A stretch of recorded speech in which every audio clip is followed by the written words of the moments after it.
Shalom, selamat pagi jemaat yang terkasih dalam nama Tuhan. Mari kita lanjutkan pembacaan Alkitab kita di dalam Yeremia pasal yang ke-48. Demikian firman Tuhan.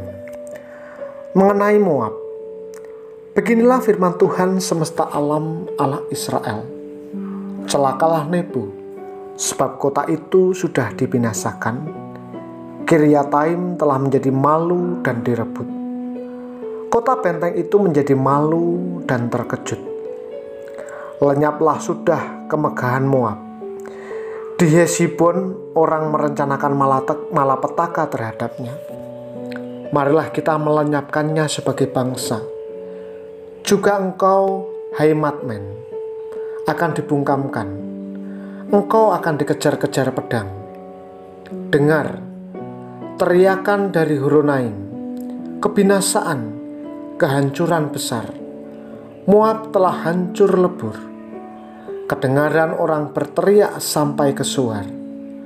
Sungguh, orang mendaki pendakian Luhit sambil menangis. Sungguh, di jalan turun ke Horonaim, orang mendengar teriak karena ditimpa bencana. Larilah, selamatkanlah nyawamu. Jadilah seperti keledai liar di padang gurun. Sungguh, oleh karena engkau percaya kepada bentengmu dan perbendaharaanmu, maka engkau pun akan direbut. Kamos akan pergi ke dalam pembuangan, bersama-sama dengan para imam dan pemukanya. Pembinasaan akan datang ke setiap kota. Tidak ada kota yang terluput. Lembah akan binasa, tanah datar habis musnah, seperti yang difirmankan Tuhan. Berikanlah sayap kepada Moab, supaya ia lari terbang. Kota-kotanya akan menjadi sunyi sepi, tidak ada lagi penduduk di dalamnya. Terkutuklah orang yang melaksanakan pekerjaan Tuhan dengan lalai, dan terkutuklah orang yang menghambat pedangnya dari penumpahan darah. Moab hidup aman dari sejak masa mudanya. Dia hidup tenang seperti anggur di atas endapannya. Tidak dituangkan dari tempayan yang satu ke tempayan yang lain. Tidak pernah masuk ke dalam pembuangan. Sebab itu rasanya tetap padanya dan baunya tidak berubah. Sebab itu sesungguhnya waktunya akan datang. Demikianlah firman Tuhan, bahwa aku akan mengirim kepadanya tukang-tukang yang akan menuangkannya, mencurahkan tempayan-tempayannya, dan memecahkan buyung-buyungnya. Maka Moab akan menjadi malu oleh karena dewa Kamos, sama seperti kaum Israel menjadi malu oleh karena Betel, kepercayaan mereka. Bagaimanakah kamu berani berkata, kami adalah pahlawan-pahlawan, orang-orang gagah perkasa untuk berperang? Pembinasa Moab telah maju menyerang dia. Teruna-terunanya yang pilihan telah turun ke pembantaian. Demikianlah firman Raja yang namanya Tuhan semesta alam. Bencana Moab sudah hampir datang. Malapetakannya sangat segera sampai. Ratapilah dia, hai semua yang ada di sekitarnya, hai semua yang mengenal namanya. Katakanlah, sungguh sudah patah tampuk kekuasaan, tongkat keagungan itu.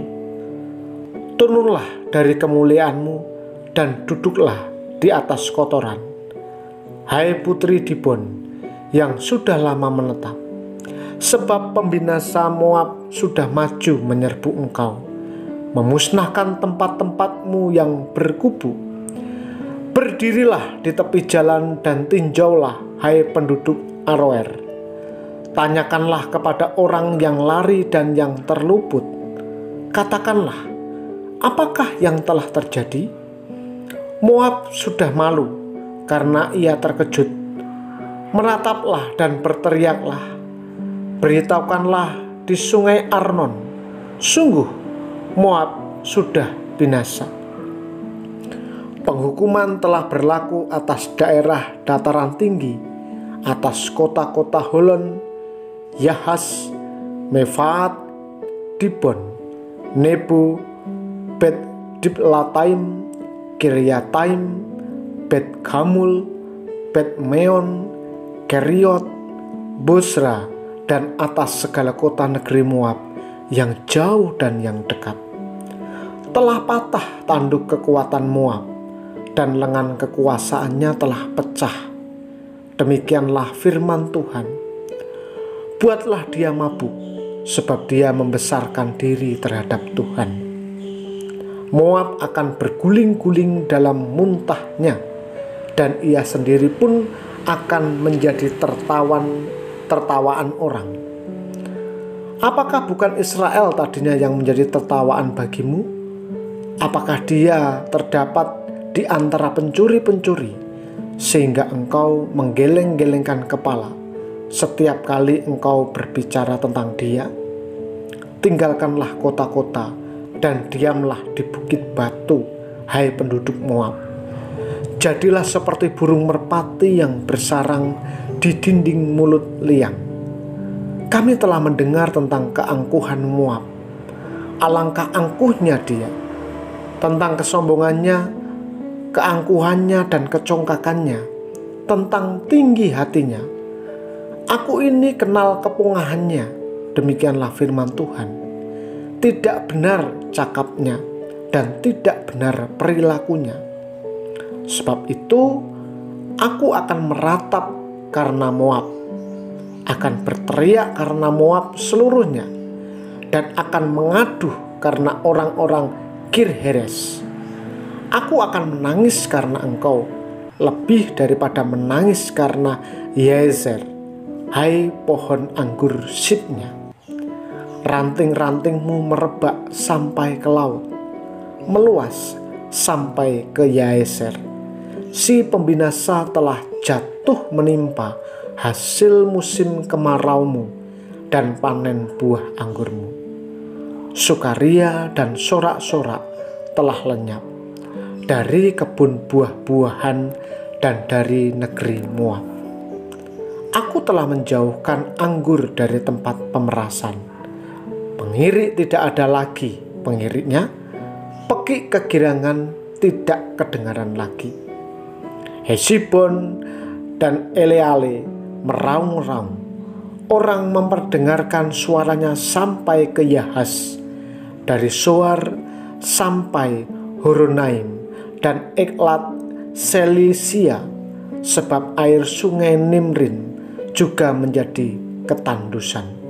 Firman Tuhan, aku akan menghentikan orang di Moab mempersembahkan korban bakaran di bukit pengorbanan dan mempersembahkan korban ukupan kepada Allahnya. Sebab itu, seperti hatiku terharu mendengar suling, begitulah hatiku terharu melihat keadaan Moab, dan hatiku terharu melihat keadaan orang-orang Kir-Heres.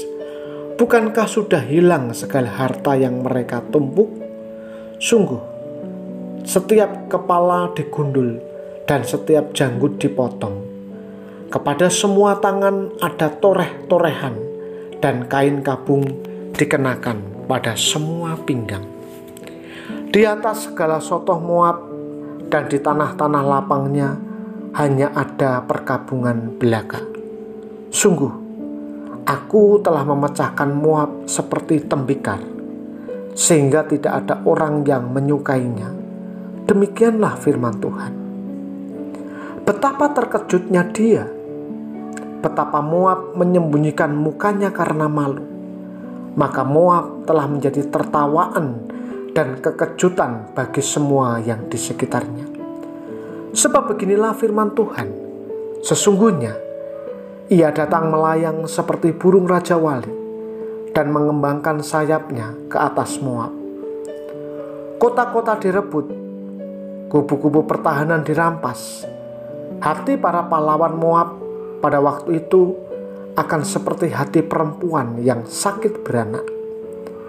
Moab akan musnah sebagai bangsa, sebab ia membesarkan diri terhadap Tuhan.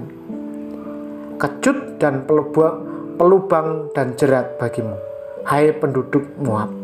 Demikianlah firman Tuhan. Yang lari dari kekejutan akan jatuh ke dalam pelubang, dan yang naik ke pelubang akan tertangkap dalam jerat. Sungguh, aku mendatangkan semuanya ini atas Moab di tahun penghukuman atas mereka. Demikianlah firman Tuhan. Di naungan Hesibon, orang-orang pelarian berhenti, kehabisan kekuatan. Tetapi api keluar dari Hesibon, nyala api dari istana Sihon, yang memakan habis pelipis Moab dan batu kepala orang-orang ribut. Celakalah engkau, hai Moab, binasa engkau, hai bangsa dewa Kamos, sebab anak-anakmu laki-laki telah diculik tertawan, dan anak-anakmu perempuan menjadi tawanan. Tetapi aku akan memulihkan keadaan Moab di kemudian hari. Demikianlah firman Tuhan. Sampai disinilah firman penghukuman atas Moab. Bapak Ibu yang terkasih dalam nama Tuhan, kepada bangsa Israel Tuhan telah membuat ketetapan bahwa hanya Dialah satu-satunya yang harus disembah. Ternyata ketetapan ini berlaku bukan hanya bagi umatnya, tetapi juga bagi seluruh manusia. Moab yang menyembah Kamos dipermalukan oleh Allah dengan dibawanya Kamos ke pembuangan bersama mereka. Kamos ternyata tidak berdaya menolong mereka untuk melepaskan diri dari tangan musuh. Moab sebelumnya memang hidup dengan nyaman dan mapan. Mereka tidak pernah mengalami serbuan tentara asing. Namun semua itu membuat mereka jadi terlalu percaya pada kekuatan dan kekayaan yang mereka miliki. Bisa jadi mereka malah menganggap hal itu sebagai berkat dari Kamos. Sungguh merupakan kebanggaan yang tidak disukai Tuhan. Akibatnya, Tuhan memakai tentara musuh untuk menghajar mereka. Serbuan musuh begitu hebat sehingga tak ada kemungkinan bagi mereka untuk melarikan diri, kecuali jika mereka bisa terbang. Kita bisa membaca ayat yang ke-8 sampai ke-10. Moab benar-benar tak berkutik menghadapi serangan musuh. Saat itu tidak ada lagi yang dapat mereka sombongkan, baik di hadapan manusia, apalagi di hadapan Allah. Harapan mereka pada Kamos ternyata sia-sia, sama seperti sia-sianya kepercayaan Israel pada patung lembu emas yang pernah mereka sembah di Betel. Ternyata bukan hanya di Israel, tetapi dari Moab dan juga dari seluruh umat manusia, Tuhan menghendaki iman yang tertuju hanya kepada Dia, yaitu iman yang membuat orang tidak bergantung pada kemampuan dan kekayaan yang dimilikinya. Sebab itu tidak boleh ada Allah lain selain Allah yang kita sembah dalam nama Tuhan Yesus. Kebenaran Allah lain hanya akan mengundang hukuman Allah. Adalah mudah untuk melupakan Tuhan ketika kita memiliki banyak sumber untuk memenuhi kebutuhan hidup kita. Namun firman Tuhan hari ini mengingatkan kepada kita bahwa Tuhan tidak menyukai orang yang mengandalkan kekuatan lain selain kekuatan Tuhan. Hanya ada satu Allah, yaitu Yesus Kristus yang menjadi Tuhan dan Juru Selamat. Untuk itu dalam segala situasi yang kita alami, mari terus bersandar dan percaya kepadanya.